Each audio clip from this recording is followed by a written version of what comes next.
The anti-nuclear movement is a social movement that opposes various nuclear technologies. Some direct action groups, environmental groups, and professional organizations have identified themselves with the movement at the local, national, and international level. The anti-nuclear movement in the United States consists of more than 80 anti-nuclear groups that oppose nuclear power, nuclear weapons, and/or uranium mining. Major anti-nuclear groups include Campaign for Nuclear Disarmament, Friends of the Earth, Greenpeace, International Physicians for the Prevention of Nuclear War, and the Nuclear Information and Resource Service. The initial objective of the movement was nuclear disarmament, though since the late 1960s opposition has included the use of nuclear power. Many anti-nuclear groups oppose both nuclear power and nuclear weapons. The formation of Green parties in the 1970s and 1980s was arguably a result of anti-nuclear politics.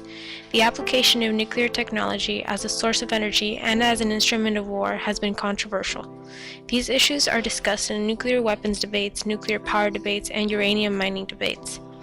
I am become death, the shatterer of worlds. Robert Oppenheimer, the father of the atomic bomb, muttered these Hindu words after the initial successful test of the new weapon during the summer of 1945.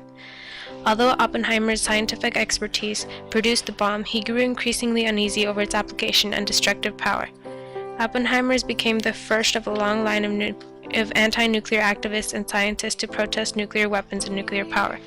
In the early 1950s, the United States began testing an even more powerful nuclear weapon, the hydrogen bomb, in Nevada and the islands of the South Pacific. This testing came in wake of the Cold War, a struggle for power and survival between the United States and the Soviet Union following World War II. With the Soviet Union's development of its own atomic bomb in 1949, American policymakers became increasingly concerned that such a weapon could be aimed at the United States and pressed for more powerful nuclear weapons. 1,000 times more powerful than the bombs dropped on Hiroshima and Nagasaki to end World War II, the hydrogen bomb also showered huge amounts of radioactive elements, called fallout, into the atmosphere. This debris affected the entire globe, falling with precipitation and entering the food chain when absorbed by plants and eaten by animals like cows and humans.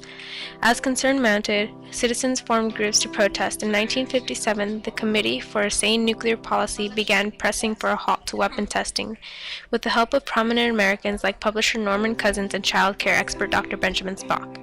Women also played an important role in this early anti-nuclear activism. Alarmed by prospective dangers to their children, a group called Women Strike for Peace, WSP, organized a nationwide protest against nuclear testing and radiation on November 1, 1961. In New York City, for example, WSP supporters marched outside the United Nations building. Anti-nuclear activists continued to pressure politicians, resulting in the 1962 ratification of the American-Soviet Treaty banning nuclear weapons tests in the atmosphere, space, and underwater. The late 1960s through 1980s saw a shift in the anti-nuclear movement toward protesting the development of nuclear power as an energy source. Although the government, through the Atomic Energy Commission, AEC, had advocated for peaceful uses of nuclear power since the development of the atomic bomb, little impetus existed for new energy sources. With the energy crisis of the 1970s and increased public awareness of the environmental problems engendered by fossil fuels, the government pressed forward with the development of several nuclear power plants, ostensibly to reduce American dependence on oil and provide cheap sources of electricity.